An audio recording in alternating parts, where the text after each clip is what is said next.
स्वागत करती हूँ आप सबका the Bihar teachers history makers मेरा मोबाइल मेरी शिक्षा के इस मंच पर। मैं इस मंच से जुड़े सभी शिक्षकों को प्रणाम करती हूँ, अभिनंदन करती हूँ। फिर से उपस्थित हूँ अपनी क्लास में एक सुविचार के साथ जो इस प्रकार है। ज्ञान वह धन है जिसे हमसे न तो कोई छीन सकता है न चुरा सकता है। तो आइए हम उसी धन की प्राप्ति करते हैं और इसके लिए हम अपने क्लास की शुरुआत करते हैं। पिछले क्लास में हमने पौधों में कायिक प्रवर्धन के बारे में पढ़ा था। आज हम जीवों में लैंगिक जनन की क्रिया के बारे में जानेंगे। लैंगिक जनन की वह प्रक्रिया है जिसमें दो जीव नर और मादा मेल और फीमेल भाग लेते हैं। इन्हें हम जनक कहते हैं। इनमें युग्मकों का निर्माण होता है। नर में नर युग्मक और मादा में मादा युग्मक का निर्माण होता है।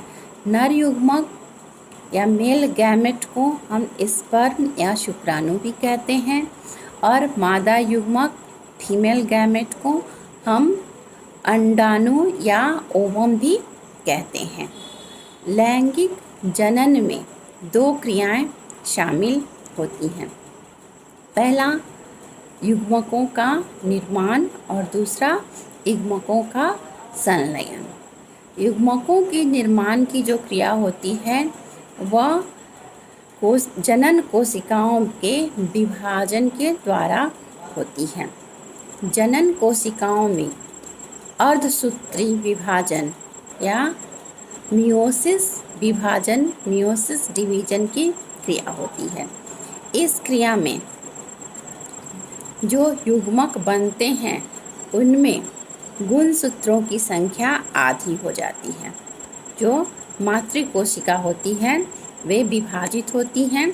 एक कोशिका से 4 डॉटर सेल संतति कोशिकाओं का निर्माण होता है जो युग्मक कहलाते हैं।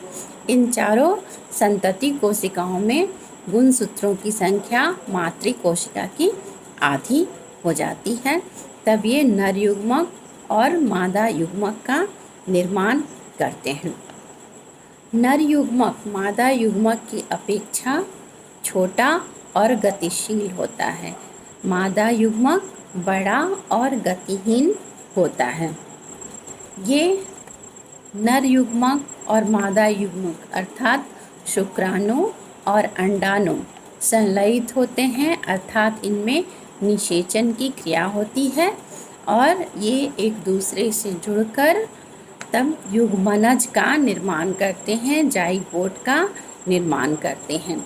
अब इस क्रिया में आधे और आधे गुणसूत्र मिलकर पूर्ण हो जाते हैं अर्थात जाइगोट में या युग्मनज में गुणसूत्रों की संख्या पुनः पूर्ण हो जाती है। लिंग के आधार पर जीव दो प्रकार के होते हैं। एक लिंगी अर्थात जिनमें एक ही लिंग नर या मादा होते हैं अर्थात एक लिंगी जीवों में नर अलग होते हैं और मादा अलग होते हैं। दूसरा द्विलिंगी अर्थात एक ही जीव में नर और मादा दोनों भाग उपस्थित होते हैं। इन्हें द्विलिंगी हर्माफ्रोडाइट या बाइसेक्सुअल भी कहा जाता है। आइए अब हम लैंगिक जनन की सार्थकता और उसके महत्व पर कुछ चर्चा करते हैं। जब युग्मक का निर्माण होता है उस समय अर्धसूत्री विभाजन के द्वारा युग्मकों में मूल कोशिका से गुणसूत्रों की संख्या आधी हो जाती है।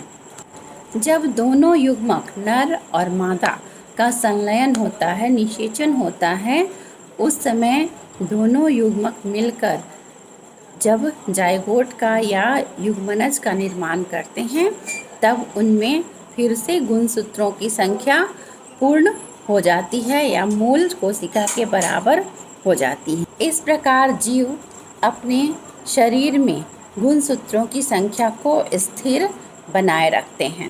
अगर ऐसा नहीं होगा तो प्रत्येक पीढ़ी में डीएनए की मात्रा या संख्या दुगुनी होती जाएगी।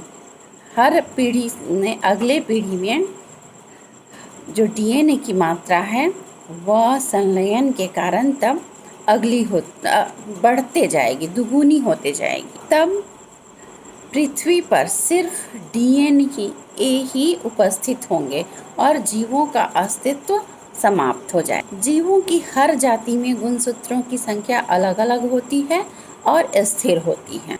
पिछले क्लासेस में हमने पढ़ा है कि डीएनए की प्रतिकृति बनने के कारण उनमें विभिन्नताएं उत्पन्न होती हैं और ये विभिन्नताएं कई पीढ़ियों तक संग्रहित होती हैं, जिससे नए जीवों का जन्म होता है। लैंगिक जनन की क्रिया में 2 जीव भाग लेते हैं, अर्थात 2 जीवों से डीएनए मिलकर एक साथ संग्रहित होते हैं, जिससे डीएनए में काफ़ी विभिन्नता उत्पन्न होती है और इन विभिन्नताओं के संयोजन से नए संयोजन उत्पन्न होते हैं। इस नए संयोजन के कारण धीरे धीरे जीवों की नई स्पीसीज, नई प्रजाति उत्पन्न होती है। प्रत्येक स्पीसीज की समष्टि से होने वाली विभिन्नता ही उस स्पीसीज के अस्तित्व को कायम रखने में सहायक होती है। इस तरह लैंगिक जनन से जीवों में विविधता पैदा होती है, जो जैव विकास के लिए अति आवश्यक है। इन विविधताओं को पीढ़ियों तक एकत्रित होने से एक नए स्पीसीज या नए प्रजाति का जन्म होता है।